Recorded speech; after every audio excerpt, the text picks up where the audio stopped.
Sold. Rachel's voice rang through my phone, dripping with smug satisfaction. 2.4 million for that decrepit old beach house. Not bad for a place that's been collecting dust for years, right, Emma? I gripped my coffee mug so tightly my knuckles turned white. Grandma Rose's beach house. The heart of every childhood summer. The place where we built our most cherished memories. Sold. Without my knowledge. Without my consent.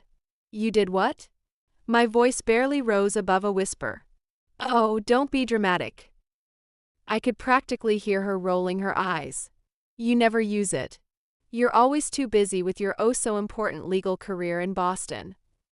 And as executor of Grandma's estate, I had every right to make the call. I forced a steady breath. Years of courtroom experience kicking in. Rachel, that house was left to both of us. You can't just. Actually, I can. She cut in. Her tone smug. The paperwork is final. The new owners take possession next week. I'm thinking of using my share for a yacht. David's always wanted one. David? Of course. Her gold-digging husband had his hands in this. I could picture them now sipping overpriced wine in their oversized mansion, celebrating as they stole my inheritance out from under me. This isn't legal, I said, my voice steely. I never signed anything. Rachel laughed, sharp and dismissive. Check the deed, sis. As executor, I have full authority. Maybe if you'd bothered to show up for more than one estate meeting, you'd know that. But you were always too important for family matters, weren't you? The familiar guilt trip. Rachel's favorite weapon. After Grandma died, she positioned herself as the devoted granddaughter while I drowned myself in work to cope with the loss. I should have seen this coming. I'll fight this, I warned. With what? Your fancy law degree, she mocked. Face it, Emma. You lost. I won. The money's already transferred. It's done. The call ended with a click, leaving me standing in my kitchen, shaking with rage. Memories crashed over me. Grandma Rose's laughter on the wraparound porch. The scent of her garden blooming by the sea. The secret reading nook she built just for me. The house wasn't just property. It was the last piece of her. And Rachel had sold it like it was nothing. My phone buzzed again. A text from Rachel. The two clear out your stuff by Friday. New owners plan to gut the place. Don't worry, I already took anything valuable. I stared at the message, something clicking in my mind. Personal items. The study. Grandma's study. The one room she always kept locked. The one she made me promise to check after she was gone. I'd been too buried in my caseload to do it. But now? My fingers trembled as I dialed the only person who might help. Thomas Harrison. Grandma's lawyer for over 30 years. He answered on the second ring. Emma, I've been expecting your call. Rachel sold the beach house, I blurted. She says as executor. Ah, he interrupted, the sound of rustling papers in the background. Yes, I received the notice this morning. Tell me, have you gone through your grandmother's study yet? I froze. No, why? Because your grandmother left very specific instructions about that room. Thomas said carefully. Instructions Rachel doesn't know about. Can you meet me this afternoon? A flickered of hope. I can catch the next train to Newport. 2 hours. Perfect. And Emma? Bring the small silver key on the chain. The one your grandmother gave you. I touched the delicate key at my neck. The one I'd worn since her funeral, never knowing why she insisted I keep it. How did you? All in good time, Thomas said. Your grandmother was a careful woman. She knew her granddaughters well. Very well indeed. The 2-hour train ride to Newport felt like an eternity. I tried to focus on case files, but my mind kept drifting to Grandma. She'd been sharp as ever until the end, always thinking 5 steps ahead. Her voice echoed in my memory. You have to anticipate, dear. Not just the next move, but the next 5. And always have a contingency plan. When I stepped onto the platform, Thomas was waiting. His sharp eyes studied me as I approached. You look just like her, he said. Rose would be proud. Rachel wouldn't agree, I muttered. She thinks I abandoned the family for my career. Thomas snorted. Rachel sees what Rachel wants. Your grandmother understood ambition. She built her empire from nothing after all. But we're not here to discuss Rachel's opinions. We're here to discuss your grandmother's foresight. In his office, behind closed doors, he got straight to the point. Emma, that key you wear, have you ever tried using it? I shook my head. Grandma said I'd know when the time was right. That time is now, Thomas said. Your grandmother came to me 2 years ago, worried about Rachel's entitlement and her flexible relationship with ethics.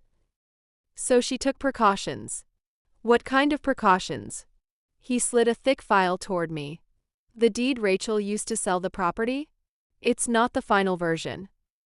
2 weeks before she passed, your grandmother filed an amended deed, one with very specific conditions about sale and ownership, conditions Rachel unknowingly violated. My pulse pounded. What happens now? Thomas smiled. That depends on what's in the safe. Your grandmother left explicit instructions that only you could open it, and only after Rachel tried to sell the house without your consent. The weight of Grandma's planning settled over me. She knew. She always knew. Thomas checked his watch. Rachel's at a charity luncheon. If you want to check that safe, now's the time. The drive to the beach house was muscle memory. The moment I stepped inside, the scent of old books and salt air wrapped around me. The study was untouched. Rachel had never cared for Grandma's books or business papers. The key slid smoothly into the hidden safe behind her desk. Inside was a thick envelope, my name written in Grandma's elegant handwriting. The note on the front read, "For Emma, when Rachel shows her true colors." I'm sorry it came to this, my dear, but some lessons must be learned the hard way. All my love. Grandma Rose. Hands trembling, I opened the envelope. My breath caught as I read. With each page, the truth became clearer. By the time I reached the final document, I knew exactly why Thomas had been so certain. I grabbed my phone and dialed. Did you find it? Thomas asked. Yes, I said, gripping the papers. Call Rachel and her lawyer. Emergency meeting. Your office. Now. And the consequences, he asked. I thought of Rachel's smug voice. Her casual betrayal. The house meant nothing to her. But Grandma's lessons. Those always came with consequences. Oh yes, I said, a slow smile forming. It's time Rachel learned Grandma's last lesson about thinking ahead. The afternoon sun slanted through Thomas Harrison's office windows, stretching long shadows across the polished conference table. Spread before me were the documents from Grandma's safe. Each page a testament to her foresight, another safeguard against exactly what Rachel had tried to do. The door burst open. Rachel swept in like a storm wrapped in designer fabric, her Hermes bag hitting the table with an impatient thud. David, ever her shadow, followed with his usual smirk, while her lawyer, a nervous-looking young man barely out of law school, hurried to keep up. This better be important. Emma! Rachel snapped. I was in the middle of planning the yacht club summer gala. Oh, it's important. I sit evenly. You might want to sit down. I'll stand, she shot back, folding her arms. Just say whatever dramatic thing you need to say so I can get back to my life. Thomas cleared his throat. Rachel, I really think you should sit down. Something in his tongue made her hesitate. After a beat, she sank into a chair, David hovering behind her like a bodyguard. I slid a document across the table. Let's talk about the beach house sale you just executed. Rachel exhaled sharply. We've been through this. As executor, I cut in. You had a duty to follow Grandma's wishes to the letter. All of them? Her lawyer adjusted his tie, already flustered. All relevant documents were reviewed and, no, Thomas said sharply. Not all of them. Rose Mitchell filed an amended deed 2 weeks before her death. A deed with very specific conditions. Rachel stiffened. What conditions? I held up the document, its official seal glinting in the light. The beach house could only be sold with unanimous agreement from both heirs. You and me. Any unauthorized sale would trigger what Grandma called the character clause. The what? David's hand tightened on Rachel's shoulder. In the event that one granddaughter attempted to sell without the other's consent, Thomas explained, flipping open his copy of the deed, ownership would immediately and irrevocably transfer to the wronged party. Rachel's manicured nails dug into the table. That's impossible. I had the deed. I had authority. You had a preliminary deed. I corrected. Grandma filed this amendment because she knew you too well. Rachel's gaze snapped to her lawyer. She can't do that. Can she? The young man scanned the document, his expression shifting from concern to outright panic. It appears to be legally binding. Rachel's composure cracked. But I already sold it. The money's been transferred. The papers are signed. Thomas placed another document before her. The sale is void. The amended deed takes precedence. The moment you attempted the unauthorized sale, the beach house became Emma's. Silence swallowed the room. Rachel had gone pale. No, she whispered. No, this isn't happening. Oh, it gets worse, I said, sliding forward the final document from the safe. Grandma didn't just plan for the beach house. She planned for everything. Rachel's eyes darted across the page. David reared over her shoulder, his smirk finally gone. The execution of the estate, I continued, was conditional. As executor, you were required to follow ethical guidelines. Trying to sell jointly owned property without consent, that's a breach. Thomas took over, his tone professional but firm. Effective immediately, Rachel, you are removed as executor. That authority now belongs to Emma. Rachel shot to her feet, her chair scraping against the floor. You can't do this to me. I handled everything while she was off playing lawyer in Boston. You tried to steal from me, I said evenly. You ignored Grandma's wishes and tried to sell our family home for a yacht. David's voice was tight with anger. What happens now? I gathered the documents. Now Rachel hands over all executorship duties. The sale is undone. I'll handle reimbursing the buyers. And you'll both vacate Grandma's estate house within 30 days. Rachel's strangled gasp made her lawyer flinch. That's our home. No, I corrected. It was part of the estate you no longer control. David's protest was cut off by Thomas. As executor, Rachel was allowed to reside there. But she's not executor anymore. Rachel collapsed back into her chair, her eyes shining with unshed tears. Not tears of remorse, tears of frustration. Of losing. Why? She whispered. Why would Grandma do this to me? I pulled out a final item from my briefcase. A letter sealed with Grandma's wax insignia. She left this for you. To be opened only if the character clause was triggered. Rachel's hands trembled as she broke the seal. I knew what it said. There had been a copy in the safe for me too. My dearest Rachel. If you're reading this, then my worst fears have been realized. You've allowed your desire for status and wealth to override your sense of right and wrong. You chose betrayal over trust. I love you, my darling girl. But love does not mean ignoring wrongdoing. This lesson may seem harsh, but it is one you need to learn. The beach house was never just a property. It was a symbol of family, of values. Emma understood that. You, I fear, saw only dollar signs. True wealth isn't measured in yachts or club memberships. It's measured in integrity and the strength of family bonds. Learn from this. It's not too late to be the person I know you can be. All my love. Grandma Rose. Rachel crumpled the letter in her fists. Tears spilling freely now. This isn't fair, she choked out. I was the good granddaughter. No, I said softly. You were the granddaughter who played the part. There's a difference. Her lawyer cleared his throat. Mrs. Henderson, given these developments, I strongly advise full cooperation. Rachel ignored him, turning to Thomas instead. You knew. You knew the whole time and let me go through with the sale anyway. Thomas met her gaze. Your grandmother wanted you to learn.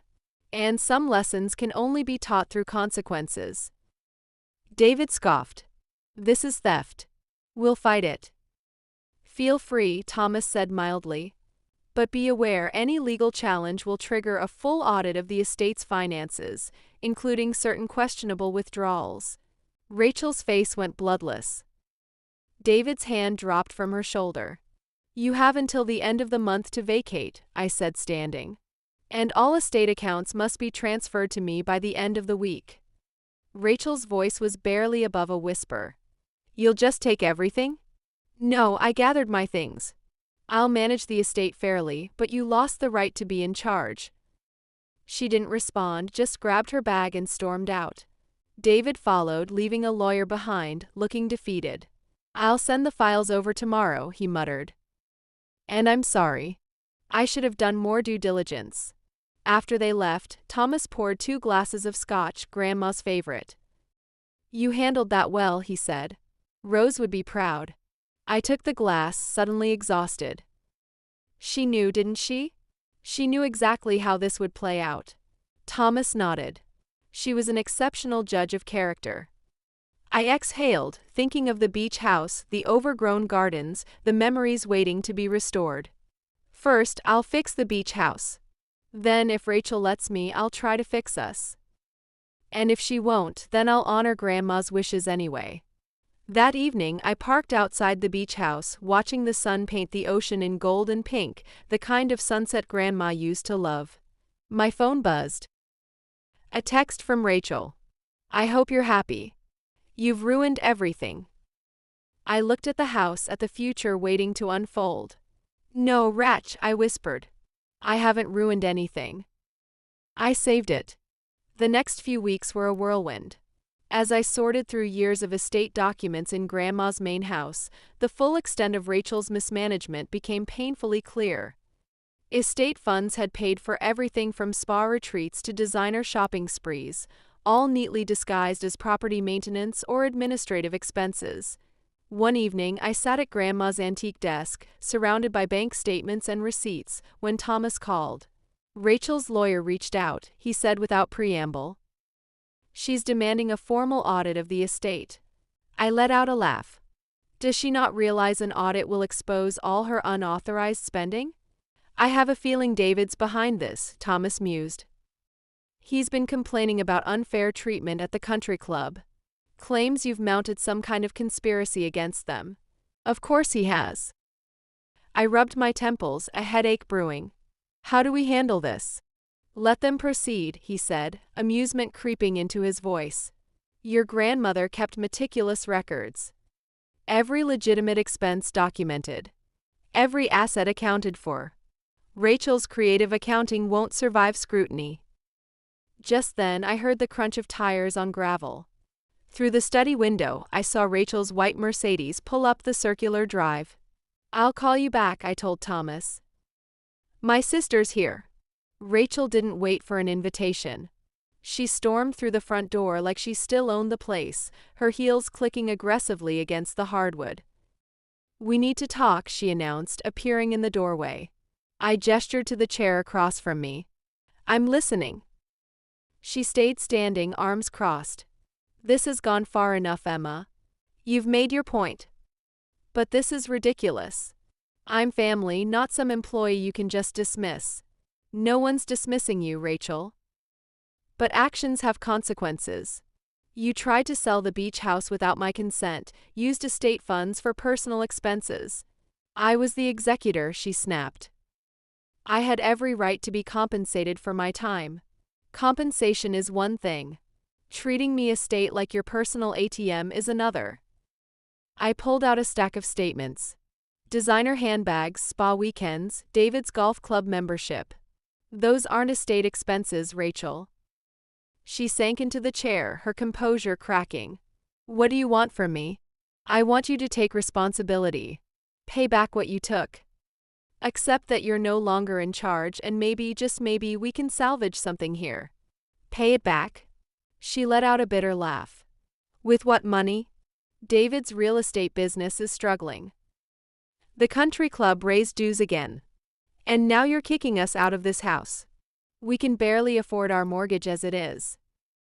For the first time in years, I really looked at my sister. Behind the designer clothes and carefully painted on confidence, I saw something else. Desperation. "What happened to you, Rach?" I asked softly. When did keeping up appearances become more important than everything else? Her lip trembled. "You don't understand. You left.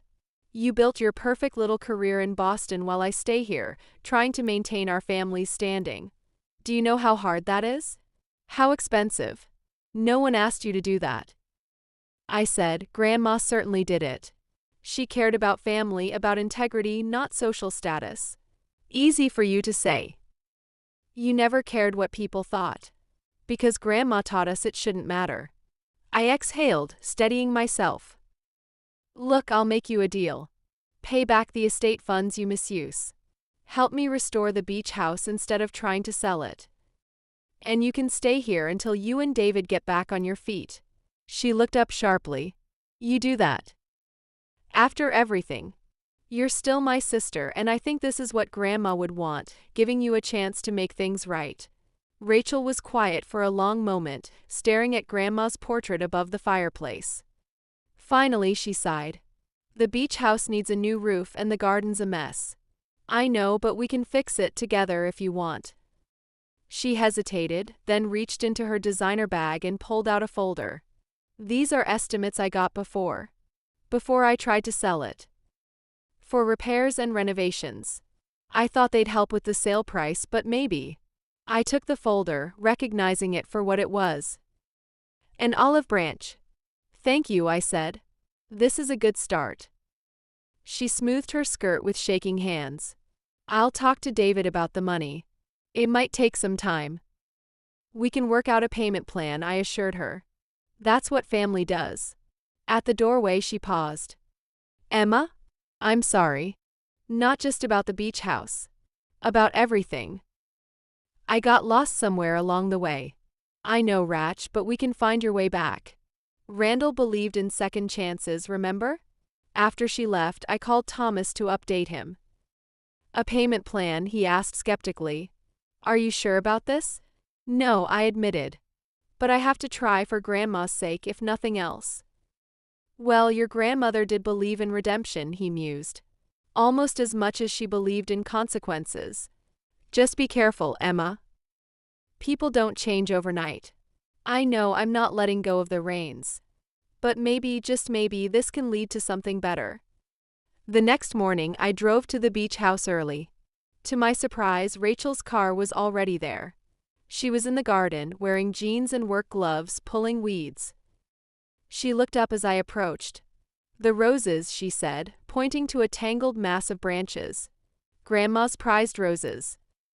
They're still alive under there. Just needed some care." I knelt beside her, slipping on my own gloves. "Show me what to do." As we worked side by side in the morning sun, I thought about Grandma's letter, about lessons learned the hard way. Maybe this was part of her plan too, not just consequences, but the chance for reconciliation. Rachel hesitated.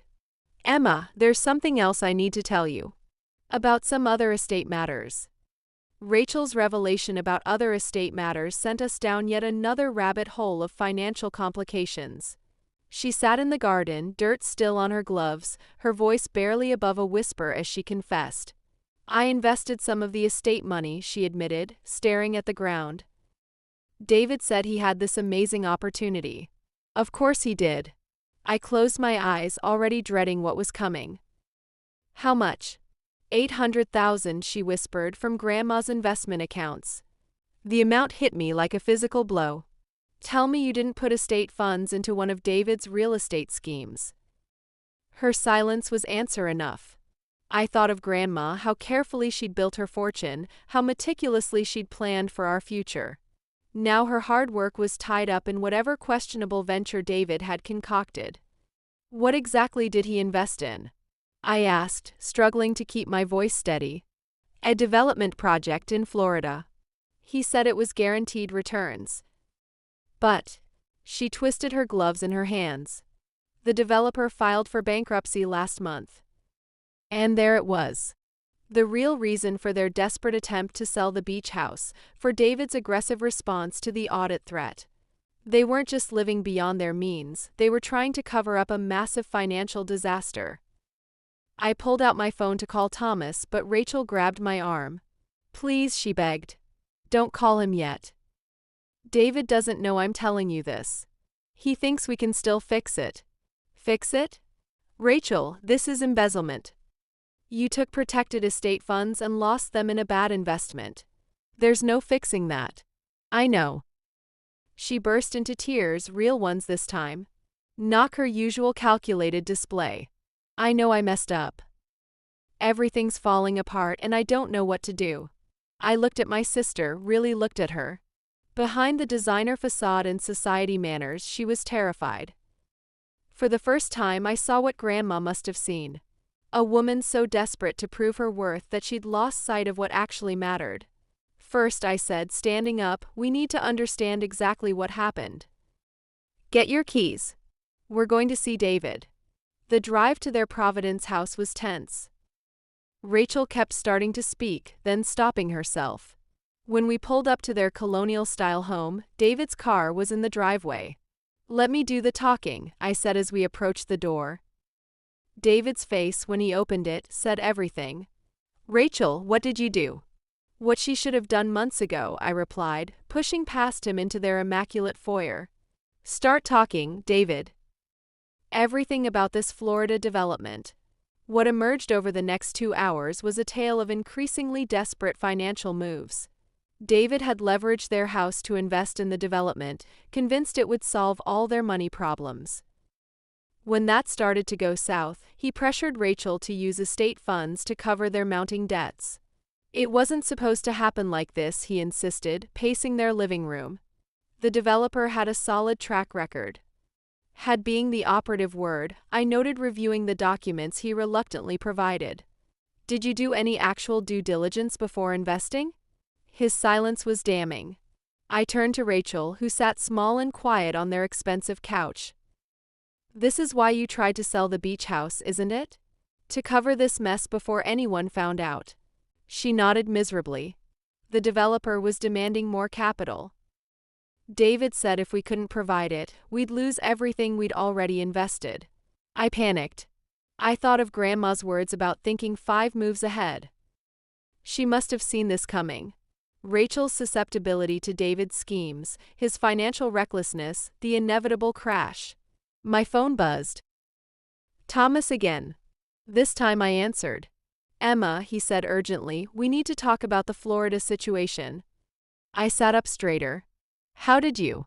"Your grandmother," he interrupted, "left very specific instructions about unauthorized investments, including a separate insurance policy designed to protect against exactly this type of situation." Hope flickered faintly. "What kind of insurance policy?" "A rather substantial one." She knew Rachel might be tempted to invest estate funds unwisely. "The policy covers losses up to $1 million, specifically in cases of unauthorized investment or misappropriation." I closed my eyes, overwhelmed by yet another example of Grandma's foresight. "Can you come to David and Rachel's house? We need to handle this now." An hour later, we all sat around their dining room table. Me, Rachel, David, and Thomas, who'd brought a thick folder of documents. "The insurance claim will cover the lost investment," Thomas explained, "but there are conditions." "Of course there are," David muttered. Thomas ignored him. "First, both Rachel and David must sign agreements acknowledging their responsibility for the unauthorized investment. Second, they'll need to attend financial management counseling. The estate will cover this cost. Third," he looked directly at David, "you'll need to step down from any involvement with estate matters, formally and permanently." "And if we refuse?" David challenged. "Then Emma will have no choice but to pursue legal action for the recovery of misappropriated funds. Given the documentation we have, that would likely result in criminal charges." The room fell silent. Rachel reached for David's hand, but he pulled away, standing up abruptly. "I need some air," he announced and walked out the front door. Rachel watched him go, then turned to me with tears in her eyes. "What happens now?" Now, I said gently, we do what Grandma would want. We fix what's broken, not just the beach house, but our family too. But Rachel, this only works if you're truly ready to change. She nodded slowly. The counseling. Will you come with me? Not because you have to, but because. Because we're sisters, I finished. Yes, I'll come. Over the next few months, a new pattern emerged. Rachel and I spent weekends at the beach house, slowly bringing it back to life. She threw herself into the restoration with surprising enthusiasm, particularly the garden. Sometimes I caught glimpses of the sister I remembered from childhood, before status and appearances became her whole world. David filed for divorce in the fall. Rachel was devastated, but not surprised. He never loved me, she confided one evening as we sat on the newly repaired porch. He loved what I represented, access to Grandma's money, social connections, when that fell apart. His loss, I said firmly, you're worth more than that. The insurance claim protected the estate, and Rachel stuck with her counseling. She even started working part-time at a local garden center, discovering a real talent for landscape design. 1 year later, we held a small ceremony in the restored garden, dedicating a bench in Grandma's honor. As Rachel spoke, her voice steady and clear, I knew Grandma would be proud. Not just of the beach house, but of the family she'd left behind, finally finding their way back to what truly mattered.